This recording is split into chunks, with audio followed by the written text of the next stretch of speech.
하나님 아버지, 오늘도 저희들 모여서 하나님 말씀 공부할 수 있도록 인도해 주심 감사드립니다. 주님, 저희들 하나님 말씀으로 더욱 마음이 새로워질 수 있도록 주님 인도해 주시기 원합니다. 주님, 저희들 마음속에 주님의 말씀을 더욱더 사모할 수 있는 그러한 마음을 주님께서 주시기 원합니다.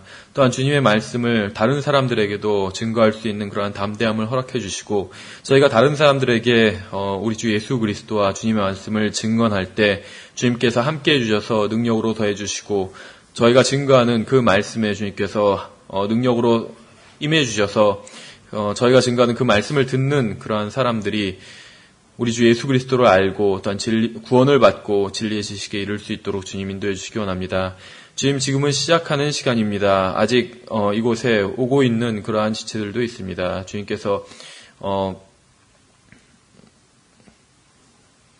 빨리 함께 와서 공부할 수 있도록 주님 발걸음을 재촉해 주시고, 주님, 지금은 시작하는 시간입니다. 주님께서 마치는 시간까지 함께 해주셔서 온전히 이 시간을 통해서 주님께서 영광 받으시기 원합니다.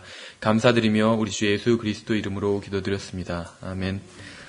예, 지금 3과가 지난주에 사실은 앞부분 조금만 들어가고 사실 거의 들어가지 않았습니다. 예, 그래서 오늘은 지금 2번을 이어서 하게 되는데요. 3과랑 그 다음에 뒤에 있는 프린트물 가능하면 4과까지 나가도록 하겠습니다. 예, 3과는 이제 말씀을 증거하라 입니다. 그래서 지난주에 이어서 사실 이번 주에 저희가 살펴보는 내용은 기본적으로 이제 러크만 형제님이 강의하신 부분에서 제가 이제 정리를 한 것이고, 이 4과의 내용인 구령하러 갑시다, 이 내용은 제칼스 목사님이 낸 소책자가 있습니다. 그래서 이것을 제가 좀 정리를 한 것입니다. 그래서 2과, 3과는 러크만 형제님이 정리한 것이고, 4과는 제칼스 목사님 정리한 것이고, 1과는 제임스 낙스 목사님이 정리한 것이었어요. 그리고 이제 앞으로 5과는 다시 제임스 낙스 목사님이 정리한 것 위주로 나가도록 하겠습니다. 예, 그래서 이 3과는 이제 말씀을 증거하라는 그 제목처럼 한마디로 요약해서 말씀드리면 하나님의 말씀을 증거하라는 그러한 내용이라고 보시면 돼요. 그래서 하나님의 말씀을 증거하는 것이 어떻게 보면 어려운 것이 아니라 가장 쉬운 것일 수 있습니다. 우리가 어떤 사람을 이제 설득하기 위해서 4과 내용에서 이제 그런 부분들이 좀 나오는데, 다른 사람을, 예수님을 안 믿는 사람을 예수님을 믿도록 설득하는 것은 사실 조금 어려울 수도 있어요. 그런데 다른 사람에게, 예수님을 모르는 사람에게 예수님을 알려주는 것, 그것이 바로 하나님의 말씀을 증거하는 것이거든요. 그것은 그렇게 어렵지 않을 수도 있습니다. 다만 우리가 하고자 하는 마음이 있는가 없는가, 그 차이일 수 있다는 것이죠. 예, 그래서 3과의 내용을 좀 더 살펴보도록 하겠습니다. 우리가 이제 다른 사람들에게 1차적으로 우리가 하는 일은 예수님을 모르는 사람들에게 예수님을 알려주는 것, 이것이 복음 증거라고 말씀을 드렸죠. 그래서 우리가 1차적으로 하는 일은 그것입니다. 예수님을 모르는 사람에게 예수님을 알려주면 우리가 주님의 명령에 순종한 것이에요. 그래서 주님께서 우리에게 1차적으로 명령한 것이 그것이었죠. 그러나 지난 시간에 말씀드린 것처럼 성경에서는 이제 구령에 대해서 말씀을 하고 있어요. 물론 이제 이 표현 자체가 우리나라 말로는 약간 잘못된 거지만 영어로 soul winning이라는 표현 자체는 성경에 나오는 표현이라고 말씀을 드렸죠. 그래서 이것이 잠언 11장 30절에 나오죠. 그런데 이것을 다니엘 12장 3절과 연관을 시키면 다른 사람에게 복음을 전해서 그 사람이 진리의 지식에 그러니까 구원을 받고 예수님을 알게 되고 한다면 그 사람은 나중에 하늘에 별들과 같이 빛날 것이다. 이렇게 다니엘서 12장 3절에 약속하고 있는 것이죠. 그래서 하나님께서 우리에게 명령하신 것이 구령은 아니지만 복음을 증거하라는 것이고, 구령하라는 것은 명령은 아니에요. 하지만 우리가 다른 사람을 구령한다면, 그 사람의 혼을 예수 그리스도께로 이겨온다면 하나님을 기쁘시게 할 수 있는 일이라는 것이죠. 그렇죠? 그러니까 구령이 명령은 아니에요. 그러나 하나님을 기쁘시게 하는 일이기 때문에 구령하기 위해서 노력한다는 것입니다. 그렇죠? 왜 구령이 하나님을 기쁘시게 하는 일이냐면, 죄인 하나가 회개하면 하늘에서 큰 기쁨이 있다고 말씀하셨잖아요. 그것 외에 다른 것으로 인해서 하나님께서 기뻐하신다. 이것은 사실은 없는 것은 아니지만 없다고 할 수는 없어요. 그러나 성경에서 직접적으로 그리스도인들을 향해서 1차적으로 하시는 말씀, 그러니까 하나님이 기뻐하신다는 것에 대해서 하시는 말씀은 우리가 다른 사람에게 복음을 전해서 그 사람이 예수 그리스도를 믿으면, 그러니까 회개하고 예수 그리스도를 믿으면 하나님께서 기뻐하신다고 그렇게 나와 있는 것이죠. 물론 이것 외에도 하나님께서 어떤 것으로 인해서 기뻐하시는지 성경에 이제 나오기는 합니다. 예를 들면 하나님께서 예수 그리스도로 인해서 기뻐하신다고 그랬죠. 내 기뻐하는 아들이라고 말씀하셨잖아요. 예수 그리스도에 대해서 사람들에게 말씀하시면서. 그리고 또 하나님께서 창조하신 많은 피조물들을 하나님께서 또 기뻐하시는 거예요. 그래서 왜 그런 얘기를 예전에 이제 그렇게 생각했어요. 이 세상에 있는 모든 것들이 다 존재의 목적이 있다. 그것은 맞는 얘기죠. 그래서 어떤 목적이 있기 때문에 어떤 것은 다 특별한 고유한 목적이 있다 이렇게 생각을 했는데 물론 기본적으로 그 말이 틀린 것은 아니지만 꼭 어떤 기능적인 것을 말하는 것은 아니에요. 목적이란 게. 그러니까 기능적이란 것은 어떤 쓰임이 있다. 이 세상에 있는 모든 것들이 다 쓰임이 있다. 그렇게 생각했는데 그렇지 않을 수도 있다는 생각이 들더라고요. 그래서 어떤 목사님 그런 예를 들더라고요. 아프리카, 아무도 모르는 아프리카 어느 오지에 있는 어떤 희한한 원숭이. 원숭이가 종류가 굉장히 많잖아요. 근데 아프리카 오지에 있는 어떤 희한하게 생긴 원숭이. 그 원숭이가 무슨 쓸모가 있을까? 그렇죠. 쓸모가 없을 수도 있어요. 근데 왜 그러면은 그 원숭이가 존재할까? 하나님께서 기뻐하시기 때문에 창조하신 것이죠. 하나님의 기쁨을 위해서. 그래서 하나님께서 여러 가지로 인해서 기뻐하실 수 있습니다. 충분히. 하지만 성경에서 그리스도인과 연관해서 하나님께서 하시는 말씀은 죄인 하나가 회개하면 하늘에 큰 기쁨이 있다고 말씀하셨어요. 그리고 그것이 곧 하나님께 영광을 돌리는 것이라고 말씀하셨습니다. 그러니까 다른 것으로 인해서 우리가 이 세상에서 번성하는 것으로 인해서 하나님께서 기뻐하시고 영광이 돌아가는 것은 아닐 수도 있다는 것이에요. 우리가 번성하면 하나님께서 기뻐하실 수도 있겠지만 번성한다고 해서 우리가 꼭 이 세상에서 잘 된다고 해서 하나님께서 기뻐하시는 것은 아니라는 것이죠. 기뻐하실 수도 있고 기뻐하지 않으실 수도 있어요. 그렇죠. 예, 그래서 우리는 이제 구령을 하기 위해서 노력해야 되는데, 그러니까 다른 사람을 설득해서 예수님을 믿게 하기 위해서 노력해야 되는데, 그것은 사실 그렇게 쉬운 일만은 아니라는 것이죠. 그래서 그것을 하기 위해서 성경을 공부할 필요가 있다는 것입니다. 그래서 우리가 성경을 연구하는 여러 가지 이유가 있는데, 제가 첫 번째 시간에 말씀드린 것은 하나님께 인정받기 위해서 성경을 연구한다고 말씀을 드렸죠. 그래서 그것과 관련이 있는데, 두 번째를 본다면 다른 사람을 예수님께 인도하기 위해서 또 성경을 연구한다. 이렇게 볼 수도 있겠죠. 예, 그래서 예수 그리스도를 증거하는 것 자체는 그렇게 어려운 일은 아니에요. 복음 증거는 어려운 일은 아니지만 구령은, 그러니까 다른 사람의 혼을 예수 그리스도께로 이겨오는 일은 약간 어려울 수도 있다는 것이죠.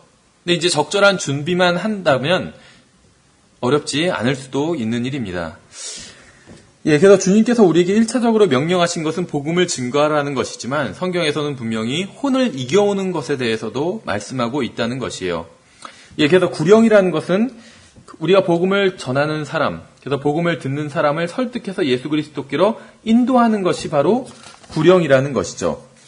예, 그래서 이제 복음 증거자가 되기 위한 준비를 해야 됩니다. 그러니까 더 구체적으로 말하면 구령자가 되기 위한 준비를 해야 돼요. 그런데 이제 우리가 이제 사과에서도 좀 구체적으로 살펴보겠지만 사실은 우리가 지난 시간들은 계속 살펴봤던 것이 어떤 마음의 준비에 대해서 주로 살펴봤었죠. 근데 이제 사실 가장 중요한 것은 실제적으로 복음을 전하러 나가는 것입니다. 그래서 실제적으로 복음을 전하러 나가는데 이제 나가기 전에 기도를 해야 되겠죠. 근데 이제 복음을 증거하러 나가기 전에 기도를 하는데 주로 어떤 것을 구해야 되냐 하면 누구에게 복음을 전해야 될지 인도를 해달라고 이렇게 구해야 되겠죠. 그리고 또 무슨 말을 해야 할지 가르쳐 달라고 기도를 해야겠죠. 그러니까 적절한 성경 구절이 떠오를 수 있도록 주님 인도해 달라고 기도를 해야겠죠. 근데 이제 아무리 기도를 한다 할지라도 우리가 전혀 읽어보지 않은 구절이 떠오르지는 않아요. 그렇겠죠. 그러니까 우리가 하나님의 말씀을 사용하는 것, 이것이 이제 영적 전쟁에서 하나님의 말씀을 무기로서 사용할 수 있는 것인데, 그거 이제 기도로 구할 수 있습니다. 적절한 구절을 생각나게 해달라고. 그런데 읽어보지 않은 구절이 갑자기 기적적인 방법으로 생각나지는 않는다는 것이에요. 그래서 평소에 하나님의 말씀을 읽고 연구할 필요가 있다는 것이죠.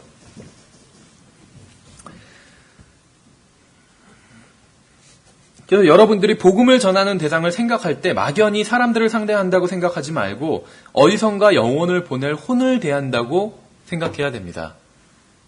그러니까 관점이 달라야 돼요. 하나님께서 보시는 관점으로 바라봐야 된다는 것이죠. 그래서 이런 관점으로 보면 어떤 의미에서 보면은 상대방이 구원받지 않은 사람일 경우에 용서하지 못할 사람이 없는 것 같아요. 그렇죠.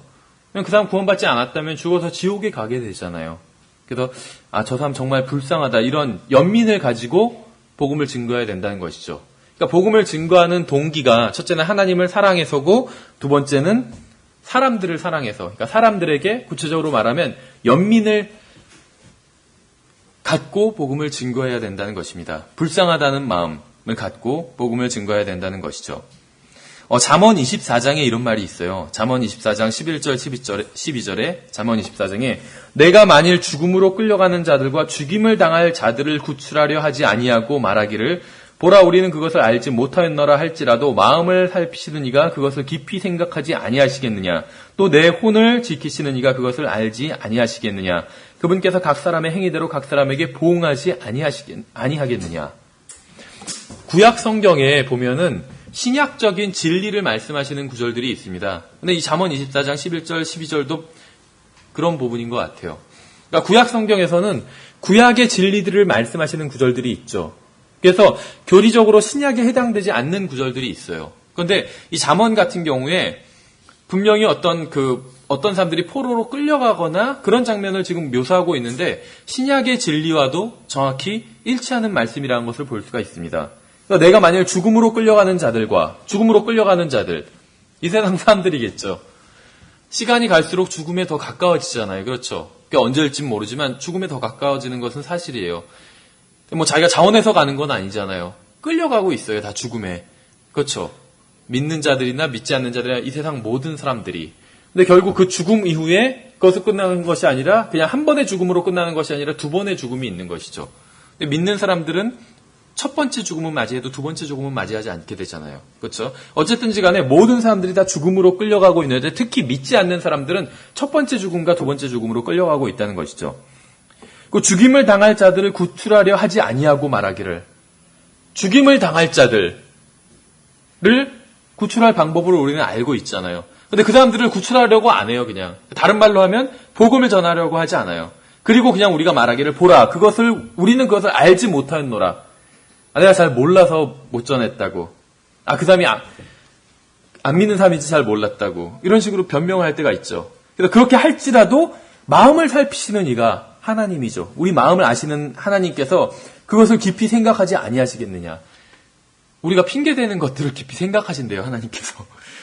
또 내 혼을 지키시는 이가 그것을 알지 아니하시겠느냐. 우리 혼을 지키시는 분이죠. 하나님께서.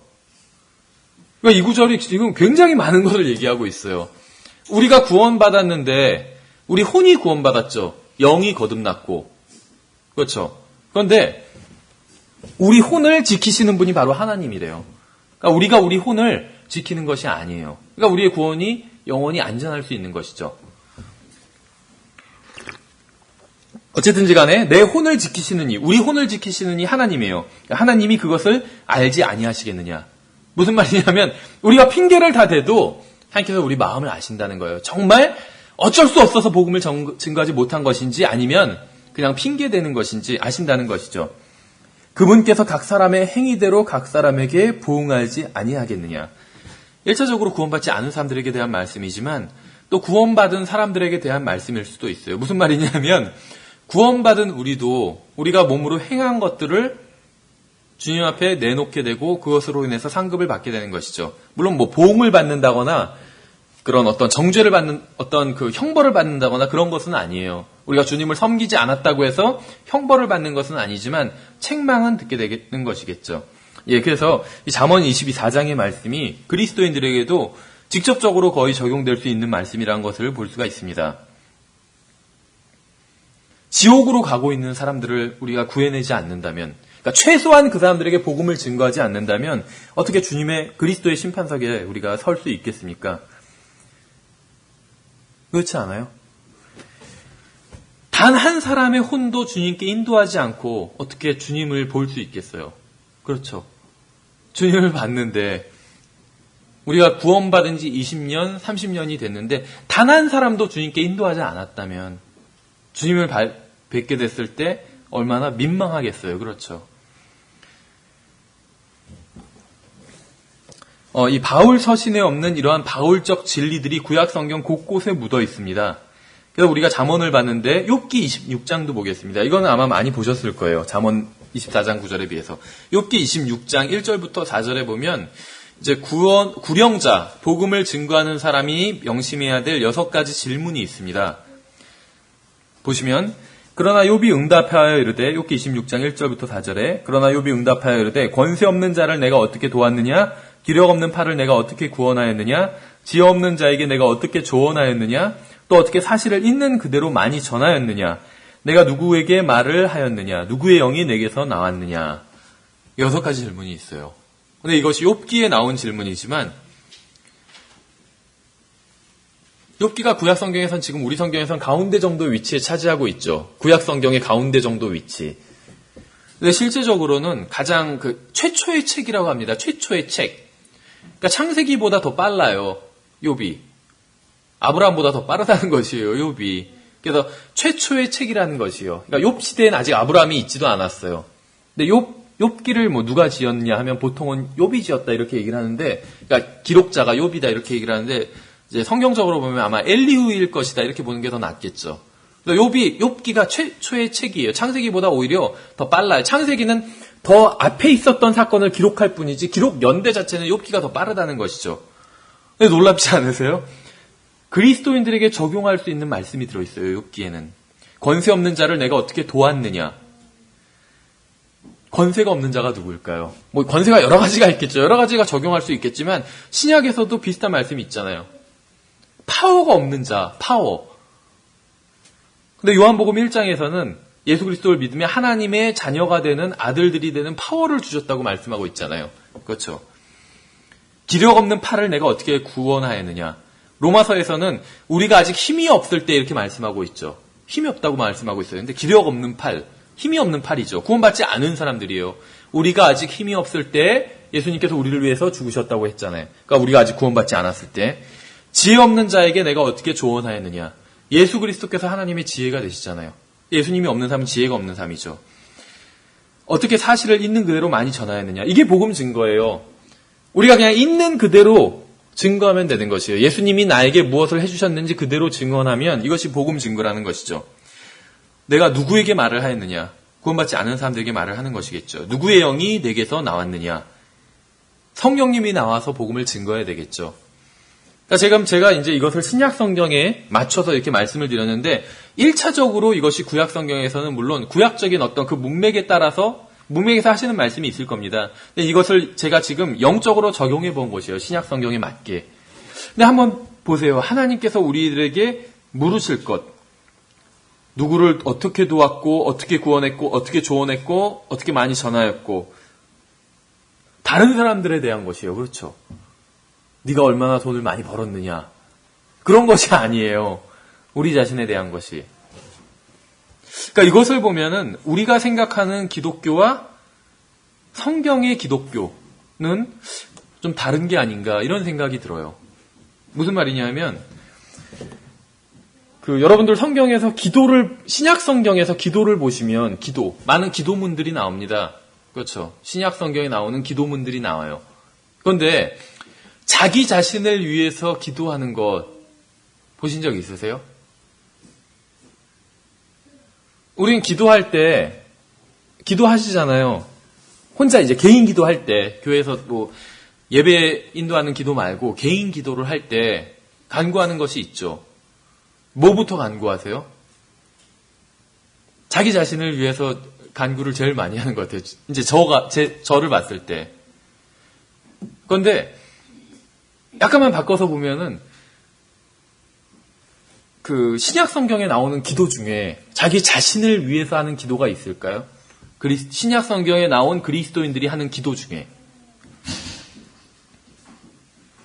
이런 말씀을 왜 드리냐 하면은 주일 오전에 성경 공부를 인도하잖아요. 근데 이제 주제별 성경 공부가 끝나고 나서 하늘나라와 지옥에 대해서 공부할 것입니다. 그리고 그것 다음에 기도에 대해서 한 8주에서 10주간 공부를 할 거예요. 그래서 그거에 대해서 이제 저도 미리 공부를 하고 있는데 공부하다 보니까는 어떤 이러한 흥미있는 사실들을 알게 되더라고요. 공부하게 되더라고요. 근데 신약 성경에서 자기를 위해서 기도하는 경우가 거의 없는데 딱 한 경우가 있었어요. 그리스도인이 자기를 위해서 기도한 경우. 어떤 경우였냐면 바로 사도 바울의 경우였어요. 자기 몸에 가시를 제거해달라고 기도했잖아요. 그건 자기를 위한 기도였죠. 근데 그 외에는 다른 사람들을 위한 기도였어요. 그 기도도 딱 3번 간구하고 주님께서 나의 은혜가 너에게 족하도다 응답하시니까. 그러니까 한마디로 노라는 응답이었죠. 안 고쳐주시겠다는 응답이었어요. 그러니까 더 이상 구하지 않았어요. 그리고 그 기도를 제외하고는 나머지 기도는 다 다른 사람들을 위한 기도였어요. 놀랍지 않으세요? 그러니까 이거를 보니까, 나의 기도 생활과 나의 기도 생활 자체는 굉장히 빈약한데 그 빈약한 기도 생활마저 나를 위해서 기도한 게 너무나도 많았더라고요. 다른 사람을 위해서도 기도는 하긴 하지만 너무 적었더라고요. 대부분 나를 위한 기도였어요. 그런데 신약 성경에서 나온 그리스도인들은 일단 정상적인 그리스도인들이에요. 대부분이 그렇죠. 아닌 사람도 있지만, 아닌 사람이 누구냐면 아나니아와 삽비라 이런 사람들은 아니죠. 거짓말하고 그랬잖아요. 주님께서 바로 즉각적으로 치셨었죠. 그 다음에 고린도 성도들, 간접적으로 이제 사도 바울의 고린도 서신인 고린도 전서를 통해서 우리가 볼 수 있지만 어쨌든 간에 좀 정상적인 그리스도인이 아니었는데 그 외에 사도행전에 나온 그리스도인들이나 그런 그리스도인들을 보면 정상적인 그리스도인이었거든요. 근데 기도 생활이 다 다른 사람을 위한 것들을 간구했다는 거예요. 그러니까 성경에서 말씀하시는 기독교, 그것이 신앙생활이고 기독교예요. 근데 나의 기독교는 좀 다르죠. 나의 기독교는 나를 위해서 간구를 해요. 성경에 나온 기독교는 다른 사람을 위해서 간구를 해요. 자기를 위해서 기도하는 것이 잘못됐다는 것이 아니에요. 그런데 신약 성경에서는 왜 단 한 번만 자기를 위해서 기도하고 그리스도인이 나머지는 다 다른 사람을 위해서 기도할까를 보면 뭔가는 좀 다른 것 같아요. 나의 기독교와. 그렇죠. 나의 기독교가 잘못된 거겠죠. 신약 성경의 기독교와 나의 기독교가 다르면. 그런데 한 가지 이런 생각을 해볼 수도 있어요. 나중에 이제 우리가 기도에 대해서 주일 오전에 공부할 때 좀 더 자세히 살펴볼 것인데, 죄의 특징이 있잖아요. 죄가 많은 특징이 있거든요. 죄가.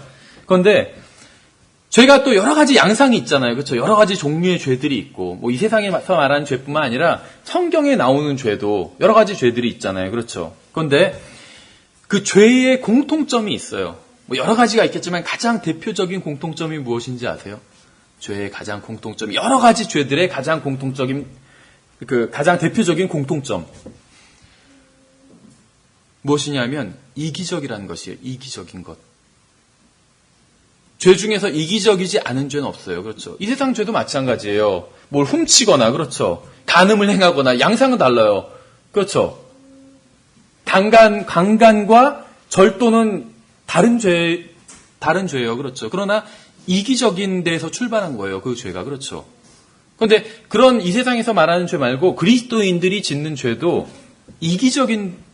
모든 죄가 다 이기적입니다. 이기적이지 않은 죄는 없어요. 그렇죠.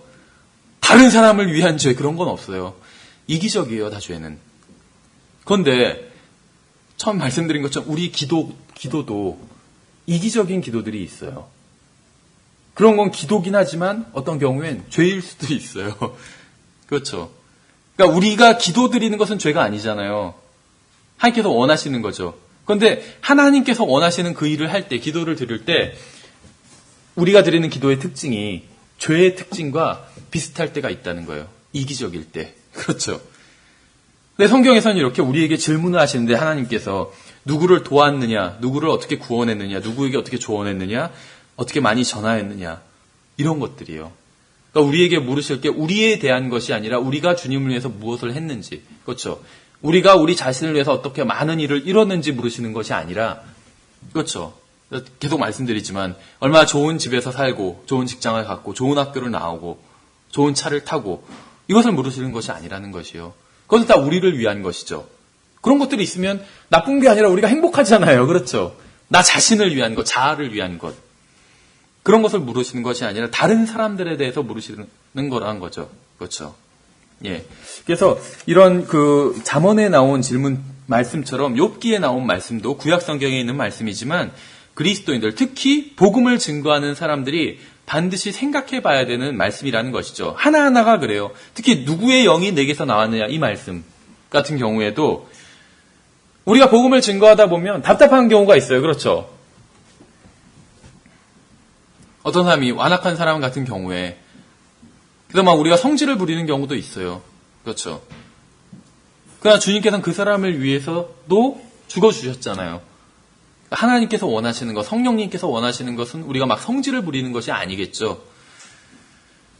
우리가 우리 자신을 제어하지 못하고 막 성질을 함부로 부림으로 인해서 복음을 증거할 수 있는 좋은 기회들을 잃어버린 경우가 너무나도 많이 있다는 것입니다. 그래서 지난번에도 말씀을 드렸죠. 우리 교회가 아니라 뭐 그렇다고 해서 우리 교회만 잘한다는 거 이런 것도 아니에요. 우리 교회도 굉장히 좀 잘못하는 게 있고 여기서 우리 교회라는 건 저를 포함한 우리 교회예요. 제가 다니는 우리 교회. 제가 우리 교회의 일부니까. 근데 예전에 다니던 교회에서는 그 교회에서 그 안타깝게도 담임 목사님이 간증을 잃었어요. 간증을. 그래서 그 한 건물에 이제 한 층 전체를 사용했었는데 건물 나머지 한 10층짜리 건물이 있나 예를 들면 그랬어요. 근데 나머지 층에 있는 9개 층에 있는 사람들이 우리 교회를 싫어했어요, 다. 담임 목사님이 간증을 잃어서. 우리 교회를 싫어했어요, 다.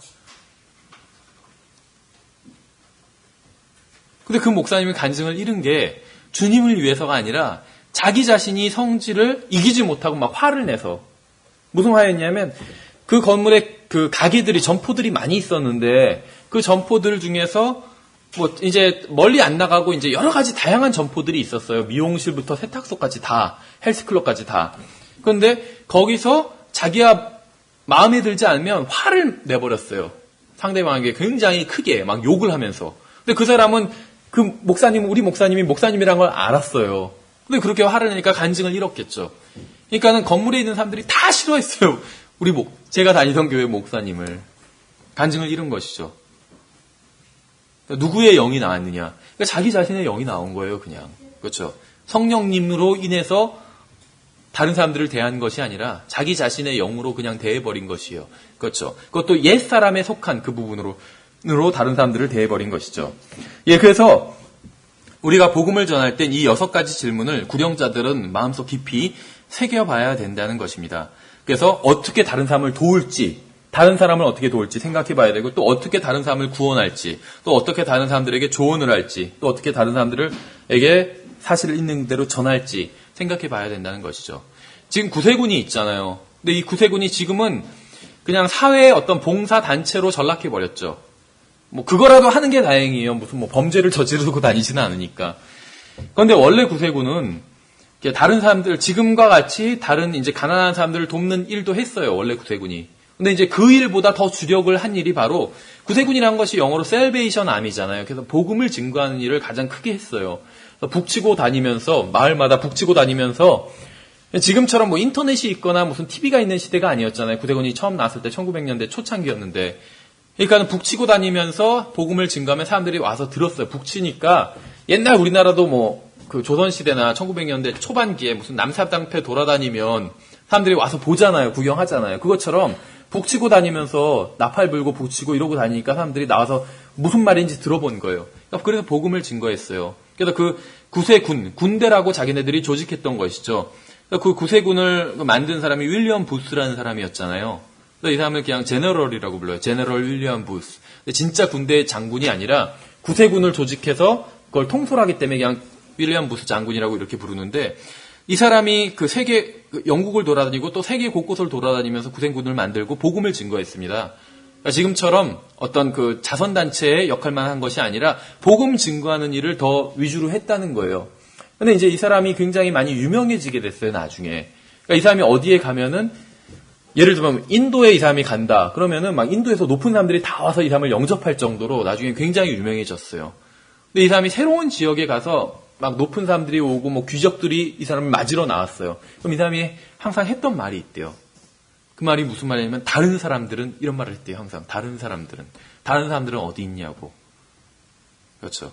그래서 항상 다른 사람들을 생각하는 그 삶을 살았던 거예요. 그래서 지금의 구세군은 많이 좀 변질됐지만 처음에 구세군을 조직했던 이 윌리엄 부스라는 분은 굉장히 훌륭한 사람이었습니다.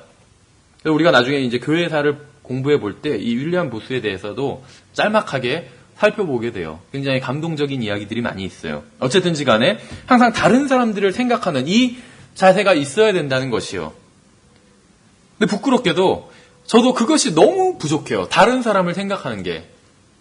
어떻게 보면 그냥 뭐 귀찮다 이런 이유를 들지만 사실은 주님께 내어드리지 않는 거예요. 다른 이유가 아니라. 주님은 다른 사람을 위해서 자기 목숨을 버리셨잖아요. 그렇죠? 근데 우리 다른 사람을 생각하지 않아요. 주님이 다른 사람을 위해서 목숨을 내어 버리셨는데 그 주님이 영으로 우리 안에 들어와 계시잖아요. 우리가 주님께 우리 자신을 내어드리면 우리도 그렇게 할 수 있는 거예요. 근데 그렇게 하지 않는 건 우리가 우리 자신을 주님께 내어드리지 않는 거예요. 나머지 다 핑계예요. 그렇죠? 항상 육신이 아직도 제가 저를 가만히 보면 육신을 제어하지 못하더라고요. 그래서 육신이 막 튀어나와요. 조건 만사처럼. 근데 그것을 성령님께 복종시키면 주님께서 기뻐하시는 그런 것들을 행할 수 있는 것이겠죠. 근데 그렇게 하지 못한다는 것이요. 아직도 육신적이기 때문에 하나님의 말씀으로 자기 자신을 쳐야 되는데 여담이지만 저는 이제 그 집에 갈 때 전철에서 내려서 마을버스를 탑니다. 그럼 마을버스를 타면 우리나라 사람들이 막 줄을 잘 서는 게 아니잖아요. 그렇죠? 대충 그냥 그 버스 정류장에 모여 있어요. 한 20, 30명 되는 사람들이. 그러다가 마을버스가 오면 그때부터 이제 딱 쓰면은 그 앞에 무르르 몰려가서 막 타죠. 이렇게 줄 쫙 서서 타지는 않아요, 보통. 마을버스 정류장에서. 하여튼 제가 사는 마을에서는 다 그랬었어요. 지금도 그러는데 근데 한 2, 3명, 10명 되는 사람이 한꺼번에 타면은 이 자리에 앉을 확률이 얼마나 될까요? 자리에 앉을 확률. 낮겠죠? 저는 90% 이상 항상 자리에 앉아서 가요. 항상 그 탁월한 그 위치 선정. 저도 모르게 그냥 몸이 반응해서 항상 두 번째 이상으로는 타요. 첫 번째 아니면 두 번째로 타요. 마을버스를 항상. 뒤에 가 있어도 항상 비집고 들어가서 그렇게 타더라고요. 근데 딱 타고 나면, 자리에 앉고 나면, 아, 이게 내가 또 육신이 먼저 반응을 했구나. 늦게 가도 항상 자리에 앉아 있어요, 저는. 비집고 막 들어가서. 다른 사람을 생각하지 못하는 거죠.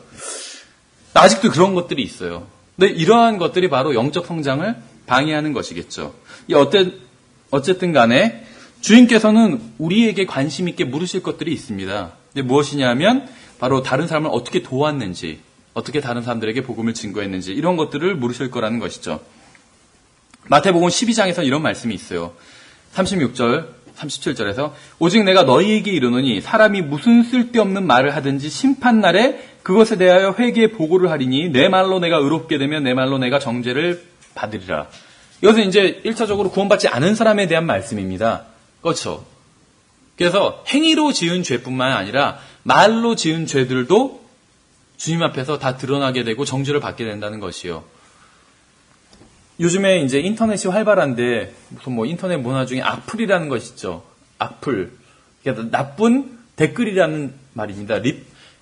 리플이라는 말에서 풀을 따왔고 이제 나쁜 그런 거에서 이제 그래서 악플이란 말이 나쁜 댓글이란 말이에요. 나쁜 댓글. 무슨 말이냐면 인터넷에 막 글들이 올라오면 그 아래 댓글을 답니다. 그 글을 읽고 이제 자기 의견을 얘기하는 건데 이제 악의적으로 댓글을 다는 사람들이 있어요. 그러니까 뭐 다른 사람을 욕을 한다든지 이런 댓글들을 다는 거죠. 이게 대부분 이런 게 명예훼손이나 뭐 모욕죄에 해당이 됩니다. 우리나라에서도. 그 인터넷에서 댓글 다는 그런 악플을 다는 게 더 형량이 무거워요. 가볍진 않아요. 근데 어쨌든지 간에 이 세상에서도 그것을 이제 그 정죄를 하는데 주님께서도 우리가 말로 지은 죄들도 정죄한다는 것이에요. 그러니까 사람들이 말로 지은 죄들도 정죄한다는 것이에요. 그러니까 행위로는 어떠한 죄를 짓지 않는 사람이라 할지라도 말로 죄를 짓게 된다면 주님께 정죄를 받게 된다는 것이죠. 그래서 마태복음 12장 36절의 말씀이 기본적으로 구원받지 않은 사람들에 대한 말씀입니다. 그런데 이 말씀은 구원받은 사람들에게도 정확하게 해당할 수가 있어요. 보시면 구원받지 않은 사람들도 쓸데없는 말 많이 하잖아요. 심판날, 구원받지 않은 사람들만 심판석에 심판날이 있는 것이 아니라 구원받은 사람들에게도 심판의 날이 있죠. 그리스도의 심판석. 지옥에 가는 심판석은 아니지만 형벌을 받는 심판석도 아니에요. 그러나 주님께 칭찬을 듣던지 책망을 받게 되는 그러한 심판석이죠. 그렇죠. 근데 여기서 그리스도인들도 주님 앞에 회개 보고를 해야 된다는 것이요. 우리가 그리스도인으로서 어떻게 살았는지. 그리스도인 이전에 제가 16살에 구원받았거든요. 그럼 15살까지 삶에 대해서는 이 자리에서 회개하는 자리는 아니에요. 구원받고 나서 어떻게 살았는지 회개하는 자리입니다. 구원받고 나서, 그리스도인들은 구원받고 나서 어떻게 살았는지 회개하는 자리예요. 그렇죠. 구원받기 전에는 제가 나로 살았잖아요. 그렇죠. 나 자신, 내 마음대로 살았죠. 근데 자기 마음대로 살면 다 지옥에 가잖아요. 근데 구원받고 나서는 우리가 주님 피값으로 우리가 산 사람이 되었잖아요. 그래서 고린도전서 6장에서는 우리가 주님의 종이 되었다. 그래서 우리가 이젠 더 이상 우리 것이 아니라 주님의 것이다 이렇게 말씀하고 있잖아요. 그러니까 주님의 것이기 때문에 주님의 것을 어떻게 사용했는지 그리스도 심판석에서 회개를 한다는 것입니다. 맞춰본다는 것이에요. 장부를. 주님의 장부와 우리의 장부를. 그렇죠. 그래서 우리가 한 말로 인해서 주님께 칭찬을 받을 수도 있고 우리가 한 말로 인해서 책망을 받을 수도 있다는 것이요. 저도 후회하는 것들이 여러 가지가 있는데 이제 빈번하게 후회하는 게 바로 이 말에 대한 것입니다. 내가 말을 잘못해가지고. 그러니까 뭐 말을 크게 잘못하는 것은 없는데 여기서 쓸데없는 말을 하든지 이렇게 말씀하고 있잖아요. 근데 제가 쓸데없는 말을 굉장히 많이 하거든요. 말이 많다 보니까 쓸데없는 말을 많이 해요. 그러다 보니까 농담 같은 것도 많이 하고 그러다 보니까 나중에 후회가 되더라고요. 아, 그런 말은 정말 쓸데없는 말이었는데 그렇죠. 책망을 받겠죠. 주님 앞에서. 회개하면 또 용서를 받겠죠. 하여튼 간에 주님께서는 우리가 한 모든 말들에 대해서 달아보실 것입니다. 믿지 않는 자들은 그들이 한 말로 인해서 정죄를 받고 또 지옥에 가겠죠. 믿는 자들은 우리가 한 말로 인해서 책망을 받든지 아니면 주님께 칭찬을 들을 수 있게 되는 것입니다.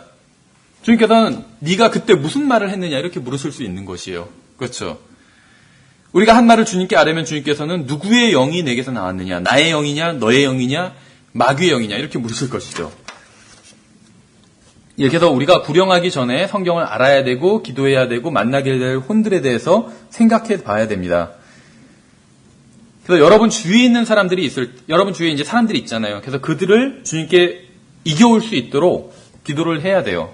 그렇죠. 그리고 기도하고 끝나는 것이 아니라 그 사람들에게 관심을 갖고 또 복음을 전할 좋은 기회를 살펴봐야 되는 것이겠죠. 그래서 여러분들이 이제 복음을 전하러 나갈 때, 또 복음을 전하려고 할 때, 기대할 것이 4가지가 있습니다. 기대할 것이. 뭐 좋은 것도 부정적인 것도 있고 긍정적인 것도 있는데, 첫 번째는 여러분이 복음을 전하러 갈 때, 복음에 대한 반대를 받게 될 것을 기대를 해야 됩니다. 다른 말로 한다면, 상대방이 복음을 거절하거나, 화를 내거나 한다 할지라도, 놀랄 필요는 없다는 것이죠. 또 이상하게 여길 필요도 없어요. 충분히, 대부분의 경우는 화를 내지도 않아요. 사실 화를 내면은 어떻게 보면 그것이 굉장히 더 일상적이지 않은 반응이고 대부분은 무반응이에요. 무반응. 관심이 없어요. 관심이. 왜 관심이 없을까요? 복음에. 아마도 자기들이 봤을 때 더 재밌는 게 훨씬 더 많으니까 관심이 없겠죠. 그렇죠. 그래서 왜 우리가 지난번에도 살펴봤었지만 지난 학기였나요? 예전에는 미국도 한 30년 전만 해도 복음을 전하잖아요. 집집마다 돌아다니면서 복음을 전해요. 나킹이라고 하는데 문을 두드리는 거죠. 그래서 복음 전하러 왔어요. 그러면은 들어봐요, 사람들이 얘기를. 10분, 20분. 그 이제 복음을 전하다 보면 다른 교회 다니는 사람들이 있죠. 다른 종파에 속한 사람들. 그럼 그 사람들이 일단 들어오라고 그래서 얘기를 해본대요. 30분 동안. 그래서 자기가 믿는 것은 무엇이고 당신은 무엇을 전하러 왔는지 얘기를 해본대요. 그가 한 30년 전에는 그랬대요. 한 30분, 40분 동안 성경에 대해서 토론이 가능했대요. 우리나라는 그랬는지는 모르겠어요. 근데 우리나라도 뭐 그렇게 성경에 대해서 토론을 할 정도는 아닐 수는 있지만 어쨌든지 간에 대화는 됐어요. 그런데 그 집집마다 찾아다니면서 얘기를 하면 문을 열어주고 대화가 됐어요. 근데 지금은 관심이 없어요, 아예. 근데 왜 그러냐 하면 예전에 비해서 30년, 40년 전에 비해서 지금은 훨씬 더 정보가 많기 때문에 그런 것 같아요. 정보가. 그러니까 TV나 특히 인터넷을 통해서 또 게임 같은 것, 아이들 같은 경우, 뭐 아이들뿐만 아니죠. 뭐 어른들도 다 게임해요. 30대, 40대 남자들 다 게임하더라고요. 그러니까는 그런 것들, 재미있는 것들이 너무 많은 거예요. 그래서 복음에 관심을 갖지 않는 것이죠. 이 세상에서는 어떤 뉴스들이 많아요. 그렇죠. 뉴스들. 뉴스 좋아하세요? 저희 부모, 특히 아버지, 뉴스를 너무 좋아하세요. 어렸을 때는 항상 그것 때문에 아버지와 싸웠다고 하면 뭐하지만 집에 또 TV가 한 대뿐이 없고 막 그랬잖아요. 어렸을 때. 그러니까 부모님과 굉장히 트러블이 많았었어요. 저희는 이제 재밌는 어린이 프로 같은 걸 보려고 그러고 아버지는 항상 뉴스예요. 항상 뉴스. 그래서 저도 나이가 들다 보니까는 아직 어리지만 뉴스가 재밌더라고요. 뉴스가. 그런데 지금은 뉴스를 이렇게 TV로 보거나 그러지는 않아요. 그냥 뉴스를 뭐 인터넷으로 한 5분만 보면은, 제목만 보면은 이제 다 내용이 대충은 상상이 가요. 그렇죠. 어떤 뉴스인지. 그리고 무슨 희한한 일. 어떤 제목이 자극적이고 굉장히 희한한 일이에요. 뭐 사람이 뭐 팔이 3개라든지 어떤 그런 사람이 발견됐다든지 그러면 대부분 그건 중국이에요. 그렇죠. 그러니까 뉴스 제목만 보면 알겠더라고요. 그래서 별로 뭐 새로울 것이 없다. 그렇게 생각을 하는데 어떤 뉴스는 굉장히 자극적인 뉴스들이 있습니다. 그런데 언론사에서 이제 사실 돈 때문에 그런 자극적인 뉴스와 또 자극적인 제목으로 기사를 뽑는 거겠죠. 그렇죠. 신문, 뉴스, 모든 뉴스는 다 굉장히 고도로 의도된 그러한 것들입니다. 그렇죠. 그러니까 편집자가 아무런 생각 없이 그냥 뉴스들을 막 올리지 않는다는 거예요. 신문은 한 부라도 더 사람들이 사게 하고 인터넷 뉴스 같은 건 한 번이라도 더 클릭하게 해서 보게 하고 사람들이. 그렇죠. 그럼 그 클릭하는 것 자체가 돈이에요. 왜냐하면 뉴스만 있는 게 아니라 옆에 광고들 많잖아요. 그러면 그게 다 그 광고주들한테 돈을 받거든요. 그러니까 결국 더 자극적인 뉴스를 뽑게 된다는 거예요. 더 클릭하게 하기 위해서. 그런데 그러니까는 어떤 자꾸 이슈들을 만들어요. 새로운 이슈들. 그래서 사람들이 다 관심을 갖게 해요. 그럼 그 이슈들에 관심을 갖다 보면 복음 얘기하면 그런 얘기 지금 더 이 재밌는 얘기를 하는데 그런 얘기 듣고자 하지를 않겠죠. 그렇죠? 그래서 어떤 하나의 이슈만 나오면 막 사람들이 또 그걸 지지하는 사람 또 반대하는 사람 막 싸우더라고요. 최근에 무슨 뭐 타블로라는 가수가 있는데 뭐 학력 논란 이런 게 있어서 막 지지하는 사람이 있고 또 반대하는 사람이 있고 막 싸우더라고요. 어디 막 그런 데에 대해서 관심이 많아요. 아니면 뭐 그런 꼭 부정적인 사건 아니라 어떤 뭐 요즘 모르겠어요. 저는 지금 TV를 안 본 지가 꽤 오래됐거든요. 그런데 TV는 안 보는데 인터넷 뉴스를 보다 보니까 어떤 프로가 있는지는 알아요. 그래서 예를 들면 뭐 구미호 나오는, 그런데 그걸 한 번도 본 적은 없는데 대충은 알아요. 기사를 봐가지고. 근데 예를 들면 그런 거에 막 관심이 다 쏠려 있잖아요. 그러니까 복음이 들어갈 자리가 없는 거예요. 그런데 그런 게 뭐냐면 다른 말로 하면 센세이셔널리즘이라고 볼 수가 있거든요. 센세이션. 놀라운 것. 그런 일을 만들어내요. 누가 만드냐면 마귀가 만들어내요. 마귀가. 사람들의 관심이 다 글로 가게. 그것이 어떤 큰 사건이건, 그렇죠. 무슨 어떤 정치적인 스캔들이건 아니면 어떤 사람의 스캔들이건, 그럼 사람들이 다 관심을 갖잖아요. 그렇죠. 누가 무슨 스캔들이 일어났대 하면 다 관심을 가져요. 아니면 무슨 재밌는 TV 프로그램이건 상관이 없어요. 아주 센세이션하게, 아주 놀랍게 막 해가지고 사람들이 관심을 갖게 한다는 것이죠. 그러면 어떤 결과가 일어나냐 하면 사람들이 복음에 대해서 관심을 갖지 않아요. 무엇이 됐든 간에 어떤 것은 그 센세이셔널한 일 자체가 죄가 아닐 수도 있어요. 그렇다 할지라도 사람들이 복음으로부터 사람들의 마음을 멀어지게 하는 일을 한다는 것이죠. 그래서 마귀가 자꾸 그런 일을 부추긴다는 것입니다. 그렇죠. 그래서 사람들의 마음이 대부분은 관심이 없어요, 복음에.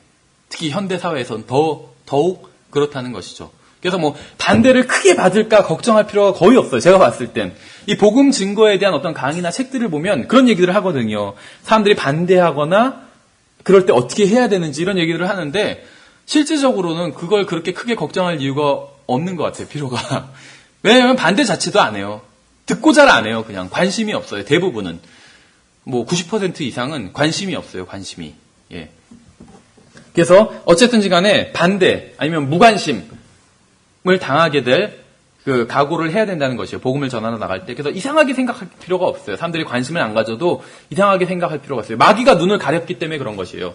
그 사람들의 마귀가 눈을 가려서 복음의 빛을 보지 못하도록, 복음의 빛이 그 사람들 마음에 비추지 못하도록 눈을 버렸기 때문에 그 사람들이 관심이 없는 것입니다. 어쨌든지 간에 사람들이 무관심으로 대할 것을 기대라고 하면 좀 이상하지만 어쨌든 기대해야 됩니다. 그것도 우리가 복음을 전하러 갈 때 이제 방금 얘기한 건 부정적인 것이었고 긍정적인 것은 큰 기쁨을 얻을 것을 기대해야 됩니다. 큰 기쁨을 얻을 것. 그렇죠. 그래서 왜 이런 얘기를 하잖아요. 그리스도인이 가장 이제 주님 안에서 가장 먼저 기뻐하게 되는 순간이 언제냐면 복음을 전해서 처음으로 어떤 사람을 구령했을 때 가장 큰 기쁨을 얻게 된다. 그런 얘기를 해요.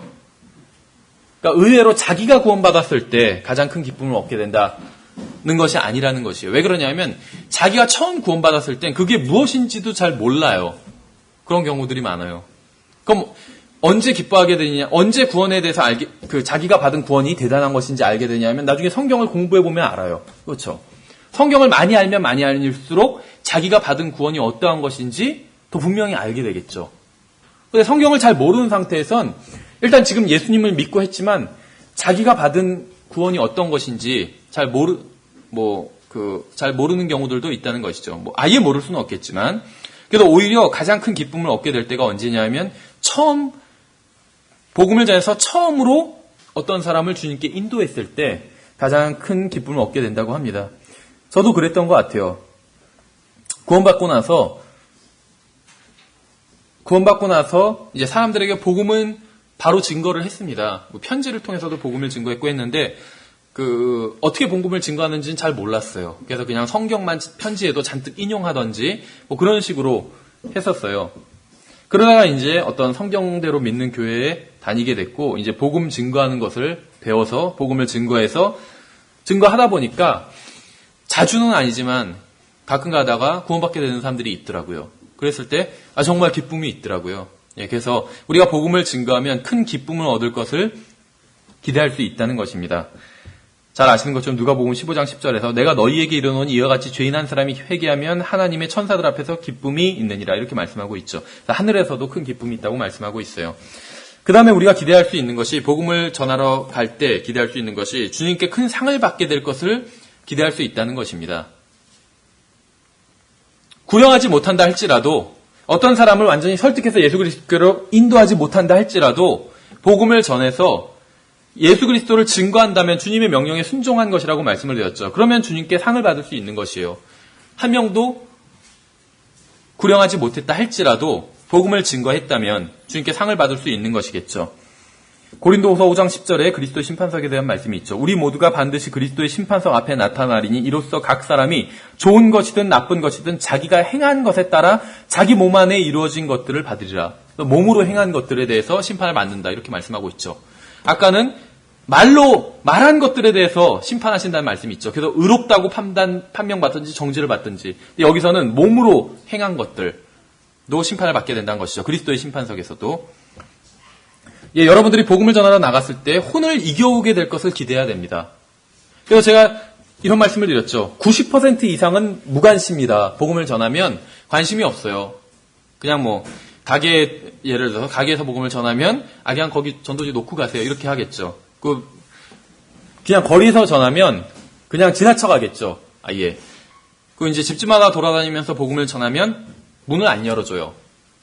없는 채 하든지 아예. 저도 없는 채 했던 적이 있어요. 예전에 원룸에 살면 너무 잡상인들이 많아요. 일일이 상대하기 귀찮을 때 없는 채 하는데 이해가 되더라고요. 어떤 편에서는 없는 채 하는 사람들의 마음이. 근데 어쨌든지 간에 복음을 전하러 오면 없는 채 해요. 대부분의 사람들이. 귀찮으니까, 괜히 엮이기 싫으니까. 그런데 90% 이상의 사람들은 그렇게 무관심합니다. 그리고 일부 소수의 사람들이 화를 내요. 화를 내던지 이제 어떤 반론을 펼칩니다. 그리고 아주 더 소수의 사람들이 모르겠어요. 100명 중에 1명, 2명 이 정도의 사람들이 복음을 받아들입니다. 그것도 지난번에 말씀드린 것처럼 어떤 사람은 기쁨으로 받아들이는 사람이 있어요. 제가 여러분들에게 추천해드린 책 중에 일과에서 추천한 4권의 책 말고 그냥 말로 추천해드린 책이 2권이 있었죠. 하나는 Why Revival Tarries라는 책. 그래서 부흥의 세대여 통곡하라 이 제목으로 출간이 되는데 지금 절판됐더라고요. 그리고 또 다른 책이 세계 선교 전면전이라는 책을 추천드렸었죠. World Mission Total War 이런 제목인데 전도 출판사에서 나온 책이고 우리는 십자가에 못 박힌 채 태어났다 이 책을 지으신 분이 쓴 책이에요. L.E. 맥스웰인가 이분이. 근데 이 세계 선교 전면전이라는 책에서는 복음을 오랫동안 기다렸던 사람들에 대한 이야기들이 굉장히 많이 나옵니다. 굉장히 감동적이에요. 근데 이제 이 책이 쓰여졌을 당시가 1900년대 초창기거든요. 그래서 복음을 전하러 가잖아요. 그러면은 왜 지금 왔냐고 하는 사람들이 그런 반응들이 굉장히 많이 나와요. 그런 반응들이. 또 어느 지역에 가서 복음을 전하니까 복음을 가만히 듣던 사람들이 그러더래요. 그래서 복음을 증거하면서 예수 그리스도께서 우리를 위해서 대속하신 일을 증거했겠죠. 그러니까 그 얘기를 가만히 듣더니 복음을 한 번도 못 들어본 지역에 있는 사람이에요. 그 사람이 무슨 말을 하냐면 이 일이 언제 있었죠? 그렇게 묻더래요. 그러니까 예수님이 십자가에 달려서 죽으신 일이 언제 있었던 일이죠? 이렇게 묻더래요. 그래서 그때가 이제 1900년대 초창기니까 오래전에 있었던 일입니다. 이렇게 얘기했더니 얼마나 오래전에 있었던 일인가요? 20년 전에 있었던 일인가요? 이렇게 묻더래요. 그래서 아니요, 그거보다 조금 더 오래됐습니다. 그러니까 50년 전에 있었던 일인가요? 그러더래요. 그래서 그거보다 오래됐습니까? 100년 전에 있었던 일인가요? 왜 그러면 그렇게 오래됐는데 왜 지금 오신 거죠? 이러더래요. 이 소식을 알고 계셨는데 왜 지금 오신 거죠? 이러더래요. 그래서 차마 1900년 전에 있었던 일이라 이 말은 할 수가 없었대요. 그래서 그냥 아주 오래된 전에 있었던 일이라고 이렇게 말하면서 선교사가 자기가 할 말이 없었다고. 근데 그런 간증들이 되게 많아요. 왜 지금 오셨냐고. 그런데 우리가 100명에게 복음을 전하면 90명 이상은 무반응이고 나머지 9명도 복음을 받아들이지 않아요. 근데 1명에서 2명은 그런 반응을 보이는 사람이 있어요. 기쁨으로 복음을 받아들이는 사람이 있어요. 그래서 말은 그렇게 안 하지만 왜 지금 왔냐고 그렇게 얘기할 사람들이 있다는 것이죠. 그래서 지난번에도 말씀을 드렸었죠. 연세대학교인가? 거기서 어떤 형제가 복음을 전하는데 복음을 전하는 사람도 울고 둘이 울고 있어서 벤치에서 복음을 듣는 사람도 울고 너무 감격해서 복음에 전하는 사람도 감격하고 듣는 사람도 감격해서 흔하지는 않겠죠. 그러나 그런 경우들이 있다는 것이에요. 그래서 우리가 복음을 전하러 나갈 때 혼을 이겨오게 될 것을 기대해야 된다는 것입니다. 그래서 우리가 예상할 수 있는 것들이 4가지가 있다고 정리를 해보면 첫 번째는 반대를 받게 될 것을 예상할 수 있고 두 번째는 기쁨을 얻게 될 것을 예상할 수 있고 어떤 사람을 구령하지 못해도 기쁨이 되는 경우가 있어요. 그 자체로.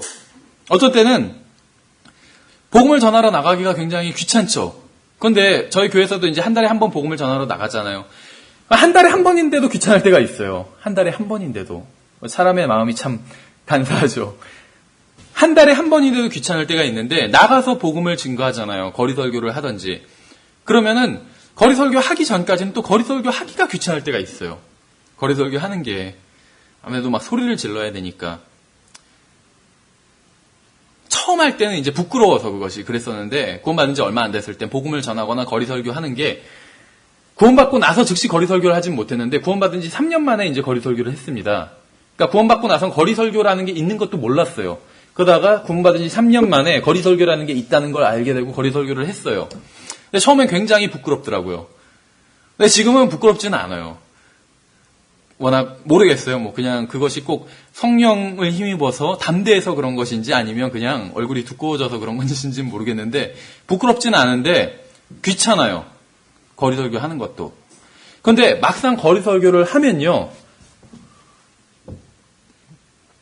마음속에서 막 기쁨이 있을 때가 있어요. 내가 복음을 증거하면서도 막 아멘이 속으로 내가 증거하면서 내가 아멘이 막 될 때가 있어요. 아멘 아멘 할 때가. 그래서 막 기쁨이 충만할 때가 있어요. 아무도 구원받지 않았는데도 기쁨이 충만할 때가 있어요. 이렇게 해서 복음을 전하러 나갈 때 이제 기쁨을 얻게 될 것을 기대할 수 있다는 것이죠. 또 복음을 전하러 나갈 때 우리가 이것으로 인해서 주님께 큰 상을 받을 수 있다는 것을 기대할 수 있습니다. 또 우리가 복음을 전하러 나갈 땐 혼을 이겨오게 될 것을 기대할 수 있다는 것이죠. 또 우리가 계속 이제 고기 잡는 것에 비유를 했는데 고기를 잡지 못하는 가장 큰 이유가 무엇이냐면 고기를 잡으러 나가지 않는다는 것이에요. 그렇죠? 고기를 잡으러 나가면 언젠가는 잡게 돼요. 언젠가는 피레미든 월척이든 잡게 된다는 것이죠. 그런데 고기를 잡으러 나가지 않으면 절대로 고기를 잡을 수가 없어요. 그러니까 우리가 구령하지 못하는 이유는 구령하러 가지 않기 때문이에요. 그러니까 구령하러 가면 구령할 수 있다는 것이죠. 언젠가는. 구령하러 갈 때마다 구령할 수는 없겠지만 언젠가는 구령할 수도 있게 된다는 것입니다. 어떤 사람은 자두기도 복음을 전해야 된다고 생각은 하는데 복음을 전할 시간이 없다 이렇게 얘기하는 사람들이 있어요. 저도 그래요. 저도 복음을 전할 시간이 없다. 근데 사실은 핑계라는 것이죠. 그래서 우리가 이제 그 레츠고 소울위닝 구령하러 갑시다. 이 사과에서 살펴보겠지만 복음을 전할 시간을 따로 떼어놔야 됩니다. 마치 시간이 없어서 잠도 못 자고 밥도 못 먹는다 이런 사람 없잖아요. 뭐 그렇게 바쁜 사람도 있겠지만 간혹 몇십만 명에 한 명 있겠죠. 뭐 일에 너무 중독돼서 일하느라고 아니면 게임 중독된 사람들은 3일 동안 잠도 안 자더라고요. 게임하느라고. 그러다 갑자기 심장마비로 죽는 사람들도 있잖아요. 밥도 안 먹어요. 그래서 막 그 컵라면 그냥 거기서 배달해 주잖아요. 그럼 바로 먹고 계속 게임하느라고. 대단하더라고요. 막 100시간 동안 계속 로그인한 채 게임하고 있어요. 그런 사람도 있어요. 그런데 대부분의 사람들은 그렇지 않잖아요. 근데 우리가 복음을 전하러 갈 시간이 없다. 이거는 핑계예요. 아까 우리가 욥기에서 살펴본 것처럼 하나님께서 우리 마음을 아신다고 그랬잖아요. 그렇죠? 잠언에서 살펴봤던 것처럼 핑계라는 것이죠. 시간을 정해야 돼요. 만약에 정말로 너무 바빠서 복음을 전하러 갈 시간이 없다. 이런 분이 있다면 기도를 하면 돼요. 기도를. 주님께서 복음을 증거하라고 명령하셨기 때문에 제가 그러려고 하지만 너무나도 바빠서 먹고 사는 게 너무나도 바빠서 복음을 전하러 갈 시간이 없습니다. 주님 복음을 전하러 갈 시간을 낼 수 있도록 도와주십시오. 하면 주님께서 응답 안 해주실까요? 응답해 주실 거예요. 하나님의 뜻에 맞는 기도잖아요. 그렇죠? 응답해 주세요. 주님께서 그런 기도에. 그래서 복음을 전하러 갈 시간이 없다면 복음을 전하러 만들면 된다는 것이에요. 정말로 시간이 없다면 대중교통을 이용해서 교회에 오는 시간에 복음을 증거할 수도 있겠죠. 뭐 전도지를 줄 수도 있고 옆에 앉은 사람과 얘기할 수도 있고 전도지를 줄 수도 있겠죠. 그렇게 그러니까 복음을 전할 시간이 도대체 없다. 이것은 말도 안 된다는 것입니다. 핑계지. 뭐 저도 그런 핑계를 댈 때가 많아요. 그래서 방금 이제 전도지 얘기가 나왔는데 좀 전도지에 대해서 조금 더 살펴보도록 하겠습니다. 전도지. 이 복음을 증거하는 것과 전도지는 굉장히 깊은 관계가 있습니다. 그리고 이 전도지라는 것이 굉장히 역사가 깊어요. 언제까지로 거슬러 올라갈 수 있냐면 종교개혁대로 거슬러 올라갈 수가 있습니다. 종교개혁대로. 그래서 종교개혁이 성공할 수 있었던 이유가 여러 가지가 있었는데 뭐 성경이 번역돼서 또 인쇄술이 발명돼서 성경을 인쇄해서 많이 배포할 수 있었기 때문에 종교개혁이 성공할 수 있었겠죠. 근데 인쇄 뒤로 성경만 인쇄한 게 아니에요. 무엇을 인쇄했을까요? 전도지를 인쇄했어요. 전도지를. 그럼 왜 전도지가 그때 그렇게 유용했냐면 이 거리 설교와도 마찬가지입니다. 거리 설교라는 게 굉장히 성경적이죠. 근데 종교개혁 때 굉장히 더 거리 설교가 부흥을 했어요. 왜 부흥을 했냐 하면 예전에도 말씀드린 것처럼 종교개혁 당시에 그 유럽을 잡고 있던 것이 로마 카톨릭이었죠. 그래서 설교할 자격증이 있는 사람만 설교를 할 수가 있었어요. 아무나 설교 못해요. 자격증이 없는 사람이 함부로 설교하면 잡혀가는 거예요. 그렇죠. 형사소추의 대상이 됐던 거죠. 그래서 그 설교할 자격증이 있어야 됐습니다. 문서로 된. 그런데 당연히 그 로마 카톨릭 교리에 반하는 성경적인 내용을 설교를 하면 그런 사람을 자격증을 주진 않겠죠. 줬다가도 뺏겠죠. 그런 사람은. 그래서 거리 설교를 할 수밖에 없던 것이에요. 제대로 된 건물 안에서 설교를 할 수가 없었기 때문에 그러면 당장 잡혀가겠죠. 경찰에 와서 잡아가겠죠. 그래서 게릴라성으로 거리에서 설교하고 도망가고 그런 일을 했겠죠. 그래서 거리 설교가 이전에도 있었지만 거리 설교는 성경 때부터 있었어요. 구약 성경 때부터 있었잖아요. 그렇죠. 에스겔서에서도 나오잖아요. 거리에서 네 목소리를 높이라 이렇게 말씀하고 있잖아요. 거리 설교는 굉장히 오래된 것이에요. 그런데 종교개혁 때 굉장히 더 부흥을 하게 된다는 것입니다. 그래서 이 거리 설교가 부흥을 했고 거리 설교 못지않게 이제 부흥을 했던 것이 바로 이 전도지입니다. 전도지도 이제 거리에서 막 얘기를 하는데 자세하게 얘기할 수가 없잖아요. 그래서 전도지에 자세하게 적어서 나눠줬겠죠. 종교개혁 때. 그래서 어떻게 하면 구원받을 수 있는지 면죄부를 통해서가 아니라 예수 그리스도를 통해서 구원을 받는다. 이런 것을 전파할 수가 있었겠죠. 전도지를 통해서. 우리 전도지엔 뒤에 교회 소개가 나오지만 그땐 교회 소개가 안 나오겠죠. 나오면 잡으러 오니까. 그래서 그렇게 전도지가 그 종교개혁 때 유용하게 사용이 됐습니다. 근데 뭐 전도지라고 하면 뭐하지만 이 트랙이란 말이 작은 어떤 전단지거든요. 그런데 이 트랙이 공산주의자들도 이 트랙을 사용했어요. 가만히 보니까는 이 조그만 종이에 어떤 내용을 기록해서 나눠주면 그것이 굉장히 사람들에게 권위 있게 받아들여진다는 것이죠. 그렇죠. 말로 하면은 아닌 것 같은데 글로 쓰여진 건 더 사실인 것 같아요. 그런 느낌이 있어요. 그래서 그것이 어떤 활자의 힘이거든요. 그래서 공산주의자들이 전도지를 많이 만들었어요. 또 만화 전도지를. 그래서 공산주의가 완전히 거짓된 거잖아요. 공산주의라는 것은. 그렇죠. 사람들을 현혹하는 것이고 거짓된 사상이잖아요. 그런데도 불구하고 100년 전에는 많이 전파될 수 있었던 것이 바로 이 전도지를 통해서 공산주의, 그러니까 내용을 사상을 담은 전도지를 통해서라는 것이죠. 예, 그래서 그리스도인들이 이 전도지를 효과적으로 사용을 해야 됩니다. 우리도 우리 교회에서 만든 전도지와 또 외부 전도지들이 지금 많이 있잖아요. 그래서 이것을 사용해서 복음을 증거할 수가 있어요. 그렇죠. 내가 직접적으로 복음을 증거하지 못하는 상황에서도 전도지는 효과적으로 복음을 증거하는 일을 할 수 있다는 것입니다. 예, 그래서 가능하면 항상 전도지를 가지고 다녀야 돼요. 그렇죠. 어떨 때 그럴 때가 있어요. 내가 직접적으로 얘기하기는 좀 모호한데 전도지를 주면 효과적인 경우가 있어요. 그런데 전도지를 또 때마침 안 갖고 왔어요. 그래서 후회될 때가 있어요. 아, 전도지를 갖고 나올 걸 하고. 그렇죠. 그래서 가방 안에는 가능하면 전도지를 종류별로 넣어놓거든요. 처음엔 막 많이 갖고 다녔는데 나중에는 보니까 많이 남지진 않더라고요, 제가. 그래서 그냥 종류별로 가능하면 하나씩. 이제 매일 집에 가니까 이제 집에 가면서 다시 빈 건 채워놓으면 되니까. 그럼 이제 필요한 전도지를 가능하면 이제 종류별로 다양하게. 예를 들면 만화 전도지 아니면 글만 있는 거 뭐 이렇게 다양하게. 영어 전도지는 다양한 게 있는데 우리는 좀 다양하지는 않으니까. 그래서 아이들 같은 경우에 만화로 주던지 아니면 어른들은 이제 뭐 글로 된 것을 주던지. 근데 전도지를 주는 가장 좋은 그 타이밍은 언제냐면 내가 서비스를 받을 때라는 거죠. 그러니까 내가 고객으로 어디 들어가서 그 물건을 살 때나 그럼 그 사람은 이제 내가 손님이기 때문에 서비스를 하는 입장이잖아요. 그럼 나에게 굉장히 친절하려고 하고 그때 내가 전도지를 주면 그 사람이 찡그리지 않는다는 거예요. 거리에서 우리가 전도지를 줄 때처럼 그렇게 찡그리지 않는다는 거죠. 그 다음에 뭐 읽을지 안 읽을지는 모르지만 받는다는 거죠. 예의상. 그렇죠. 손님이 주는 거니까. 내가 돈을 줄 때 같이 줄 수 있다는 거예요. 전도지를. 그런 그리스도인들을 저는 많이 봤어요. 돈을 낼 때 돈을 내면 상대방이 받잖아요. 그렇죠. 내가 물건을 사고 돈을 내면 안 받는 사람은 없어요. 꼭 받아요. 전도지를 같이 주더라고요. 받아요. 상대방이. 그렇죠. 그래서 그거 읽어보시라고 하면은 읽어보겠다고 이제 싫은데요 이렇게 하는 사람은 거의 없어요. 계산원 중에서.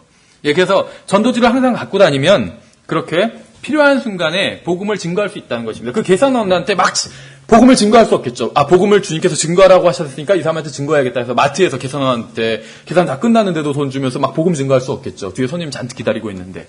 그럼 방해하는 거고 복음을 막는 거예요, 오히려. 그럴 때 전도지만 준다면 그 사람이 받았다가 정말 마음이 있다면 집에 가서 읽어보겠죠. 그게 아니면 갈 때 버리겠죠, 쓰레기통에. 그러니까 그건 그 사람이 알아서 할 일이라는 거예요. 우리가 할 일은 하나님의 말씀을 증거하는 것이고 그 사람이 하나님의 말씀을 받아들일지 거부할지 그 사람이 할 일이라는 것이죠. 그것까지 걱정할 필요는 없어요. 와, 전도지를 주면은 이 사람이 버리면 어떡하지? 그럼 낭비 아닌가? 버리니까 전도지를. 그 걱정할 필요가 없어요.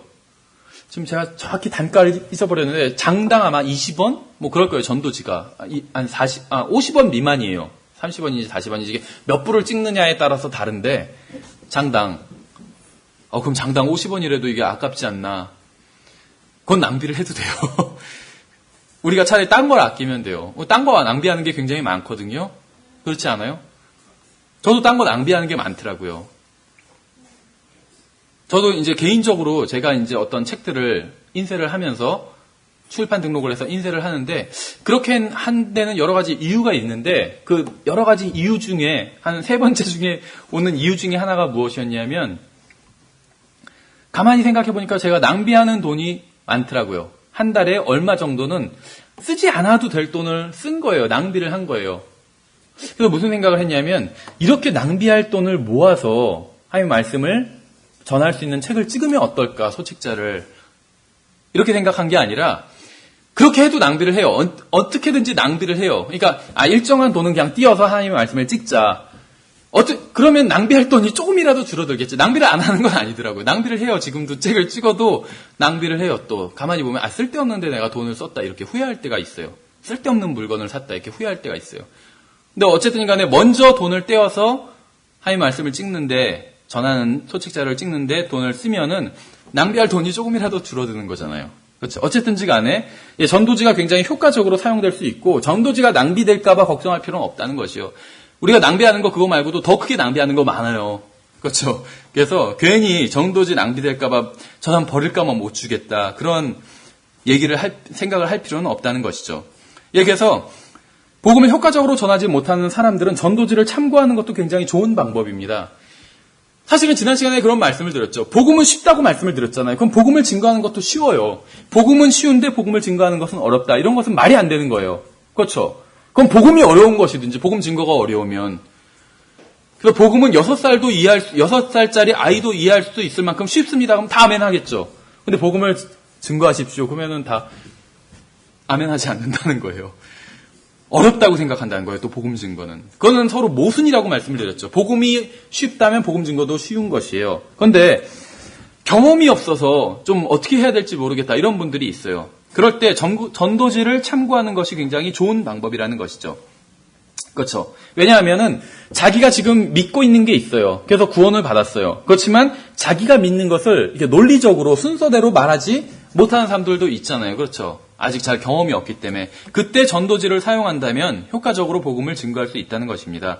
대부분 전도지들이 우리가 말로 복음을 전하는 순서대로 이렇게 전도지의 내용이 나와 있습니다. 그래서 이것을 그대로 사용하면 되는 것이요. 어떤 목사님은 이제 자기가 처음 구원을 받았을 때 성경을 능숙하게 사용하지 못했을 거 아니에요. 처음 구원받았을 땐. 그래서 전도지에 있는 내용을 그대로 성경에 다 옮겨 적었다고 그래요. 그래서 그 전도지의 내용을 성경에 옮겨 적고 이제 그것을 계속 연습해 가지고 그것을 이제 그대로 얘기를 해 줬다고 합니다.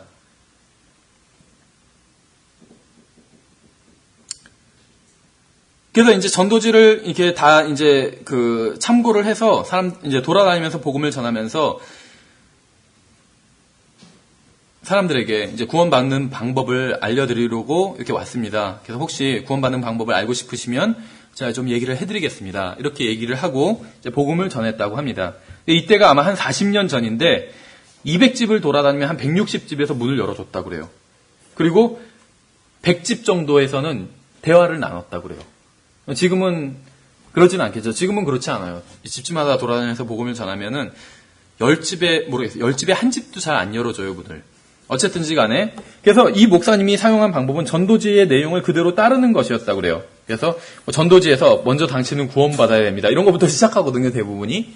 하나님의 창조 이런 것부터 시작하는 전도지도 있지만 대부분은 이제 구원부터 바로 시작을 해요. 그래서 죄인인 것부터 시작을 합니다. 그래서 그러면은 똑같이 죄이기부터 시작을 하면 되는 것이겠죠. 예, 그래서 복음을 능숙하게 전하지 못하는 분들은 저희 교회에 나온 전도지 중에 언젠가 당신도 하나님 앞에 서게 될 것입니다. 제목이 맞는지 모르겠지만 이런 전도지가 있습니다. 그래서 이것을 보고 그냥 순서대로 쭉 가시면 돼요. 그래서 이것을 외우지 못하면 먼저 이 전도지를 펴서 그냥 같이 전도지를 읽어주면서 설명을 해주면 돼요.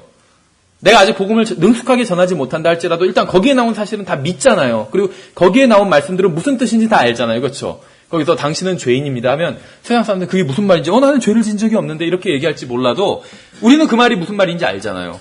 나도 어떤 세상에서 말하는 그런 죄를 진 적은 없다고. 그러나 하나님 앞에서 그렇죠. 내 마음까지 다 아시는 하나님 앞에서 내가 죄인이 아니다 이렇게 말할 수는 없다는 걸 내가 깨달았다고. 그렇잖아요. 그렇죠? 저도 제가 16살에 구원받았는데 뭐 그때 당연히 무슨 세상에서 말하는 그런 죄를 진 적이 없어요. 그렇죠? 감옥에 간 적도 없고. 그러나 성경을 읽으면서 제가 죄인이란 걸 깨달았거든요. 이런 의로운 하나님이 계시다면 내가 이분 앞에서는 정말 죄인이겠구나. 그걸 깨달았었어요. 그래서 복음을 받아들일 수 있었거든요. 마찬가지란 겁니다. 여러분도 구원받으셨다면 마찬가지일 거예요. 그래서 전도지를 보면은 여러분들이 그걸 논리적으로 순서대로 아직 경험이 많지 않아서 복음을 전하지 못하는 분이 있다 할지라도 전도지의 순서를 따라가다 보면은 순서대로 복음을 증거할 수 있다는 것이죠. 그리고 전도지의 무슨 지금 종말론에 대해서 아니면 UFO에 대해서 이렇게 얘기하는 것이 아니잖아요. 무슨 공룡은 어땠는가 이런 거에 대해서 얘기하는 것이 아니에요. 어려운 것에 대해서 이야기하는 거, 잘 모르는 것 얘기하는 것이 아니라 내가 이미 믿고 있는 것에 대한 이야기거든요. 복음을 증거할 때 또 전도지에 나온 내용들이. 그래서 그런 내용은 충분히 내가 암기하지 못해서 전도지를 보고 복음을 증거한다면 다른 사람한테 같이 전도지를 펴서 보여주면서 읽어주면서 복음을 증거한다면 나는 그 내용을 다 이미 믿고 있고 알고 있기 때문에 내가 모르는 걸 믿을 수는 없잖아요. 충분히 알고 있다는 것이죠. 그래서 복음을 증거할 수 있다는 것입니다. 복음을 능숙하게 전하지 못한다 할지라도 이제 전도지를 사용한다면 할 수 있다는 것이에요. 그래서 이 전도지 사역이 굉장히 중요한 사역입니다. 그래서 지금 여긴 계실지 모르겠지만 아마 또 인터넷 통해서 이제 강의를 들으시는 분들도 많이 계신데 그 교회를 개척하려고 하시는 분들이 있을 거예요. 교회를 개척하려고 하시는 분들. 그러면 교회를 시작할 때는 반드시 복음 전하는 일에 비중을 많이 두고 교회를 사역을 해야 됩니다. 그렇겠죠. 그러니까 이제 교회에 사람들이 많이 모여도 복음 전하는 일은 계속 해야 돼요. 그러나 비중에 있어서는 처음 교회를 개척하면 사람이 별로 당연히 없겠죠. 그러면 복음 전하는 것에 많은 비중을 둬야 된다는 것입니다. 그런데 그래서 교회를 개척하면 가장 먼저 해야 될 일이 무엇이냐면 바로 전도지를 만드는 일이에요. 전도지를. 그렇죠. 지금 뭐 좋은 전도지를 많이 있잖아요. 그러면 뭐 자기가 직접 만들지 못한다면 이미 있는 전도지들을 그대로 이제 차용해서 만들 수도 있겠죠. 아직까지 모든 사실 글에는 저작권이 있거든요. 뭐 등록을 하지 않아도 내가 어떤 내 개인 뭐 블로그에 카페에 글을 한 줄을 적어도 다 저작권이 있어요. 그것은 내가 일기장에 글을 한 줄 적어도 적는 순간 저작권이 발생하는 거예요. 저작권이 있어요. 물론 입증의 문제가 있겠지만 어쨌든 간에 저작권이 있어요. 그래서 전도지들도 사실은 다 저작권이 있어요. 따지면. 그런데 여태까지 누구 전도지를 그대로 베껴서 자기네 교회에서 인쇄했다고 해서 그거를 고소하는 경우는 거의 못 봤어요. 그래서 처음 사역을 시작한다면 반드시 전도지를 만들어야 돼요. 제가 아는 어떤 지방에 있는 모임도 그래서 저희도 전도지를 지금 전도지 외에도 저희 교회에서 만든 책들을 다 PDF 파일이라 그림 파일로 만들어서 그러니까 책 200페이지짜리도 한 페이지짜리로 그림으로 만든 거예요. 쭉 이제 길게. 그래서 그거를 저희 홈페이지에 다 공개를 했습니다. 그래서 책을 사거나 받아보지 못할 사람들은 누구든지 그걸 다운로드 받으면 무료로 다 책 파일을 받아볼 수 있게 그렇게 했는데 전도지도 다 공개를 해놨어요. 그러면서 이제 한 가지 제가 단서를 달았어요. 그 공개된 전도지에는 저희 교회 주소가 있죠. 근데 이제 누구든지 원하는 사람은 우리 교회 주소를 지우고 자기 교회 주소로 그걸 바꿔서 이렇게 인쇄를 해도 된다고. 그러니까 저작권이 있지만 주장하지 않겠다. 이렇게 얘기를 해놓은 것이죠. 그래서 마음대로 인쇄를 하라고 전도지는.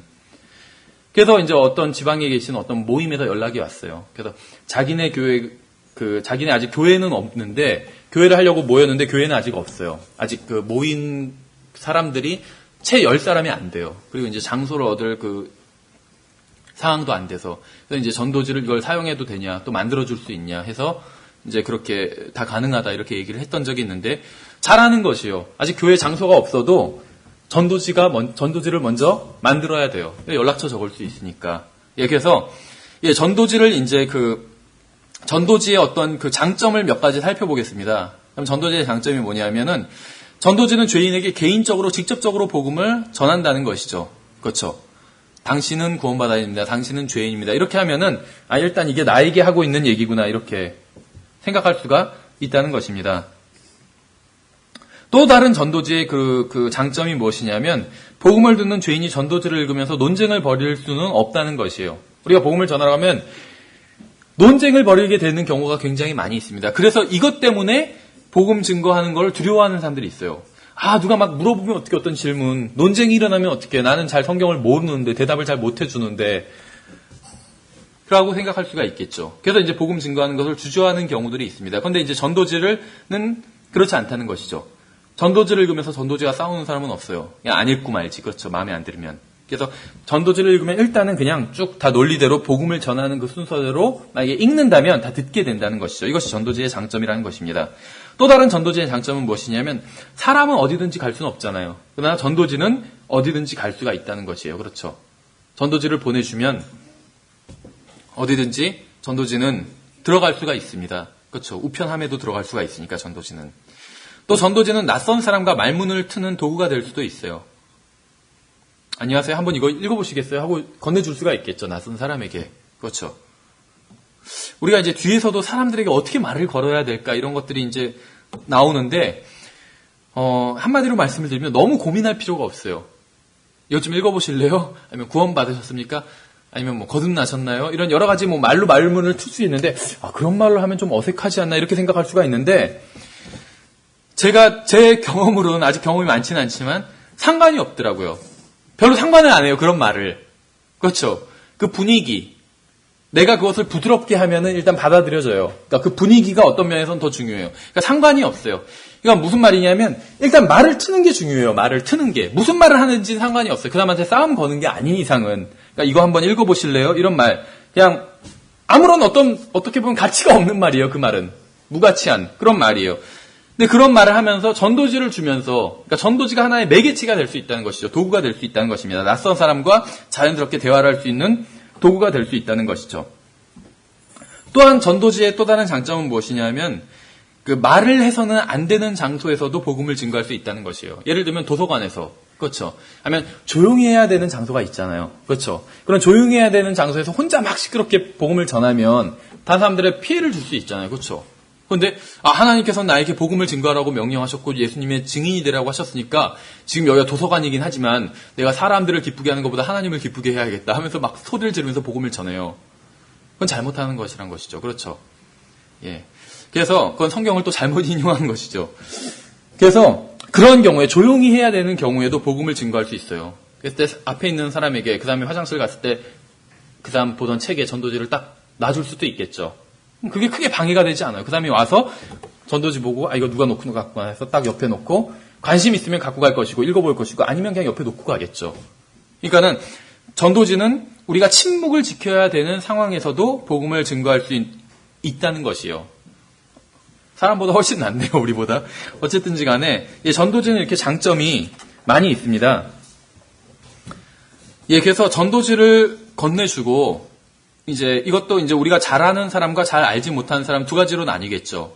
잘 아는 사람이라는 것은 그 사람과 충분한 대화를 나눌 수 있는 사람한테는 그 전도지에 대한 의견을 물어봐도 돼요. 그럼 그 사람이 가까운 사람일수록 전도지에 또 솔직하게 얘기할 수 있는 그런 사이일수록 전도지에 대한 자기의 생각을 솔직하게 얘기를 하겠죠. 여기서 무슨 얘기를 하지만 자기는 어떤 이유로 믿지 않는다든지, 그럼 그 사람이 믿지 않는 그 이유를 해결을 해줘야 돼요. 그래야지 그 사람이 믿을 수 있겠죠. 그런데 밖에서 모르는 사람들에게 복음을 증거할 때는 그렇게 그 상대방이 자기의 의견을 길게 얘기할 만한 것들을 물을 필요가 없다는 것이에요. 그냥 간단하게, 단순 명료하게 이 전도지에 대해서 설명해 줄 수 있다는 것이죠. 그래서 우리가 거리 설교할 때도 그 얘기를 하겠지만, 거리 설교할 때 전도지를 나눠주잖아요. 옆에서 거리 설교를 한 사람이 하고 있고 또 다른 사람은 전도지를 같이 나눠주잖아요.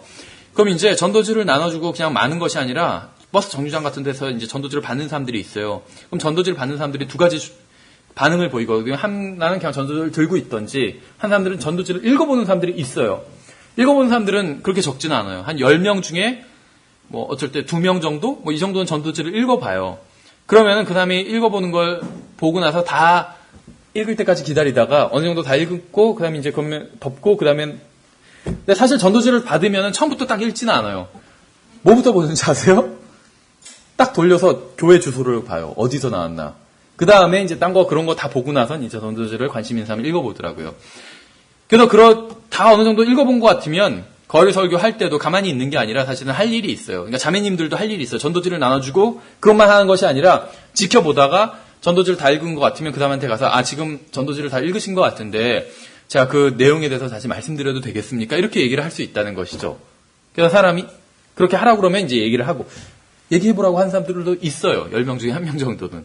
그러면 다시 복음을 간략하게 얘기해볼 수 있다는 것이죠. 그러니까 전도지가 하나의 매개체로 사용될 수가 있다는 것이에요. 근데 읽지 않고 그냥 덮었어요. 그래도 말을 걸 수가 있어요.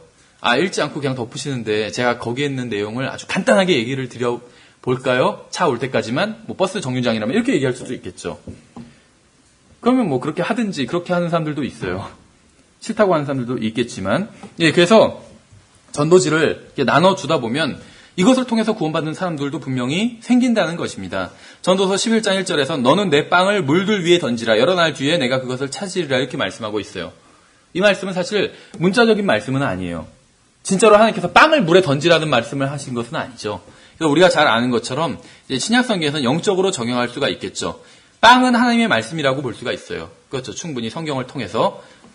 그리고 물은 계시록 17장에서는 사람이라고 말씀하고 있습니다. 그래서 하나님의 말씀을 사람들에게 던지는 거, 전도지를 나눠주는 거겠죠. 그래서 전도지에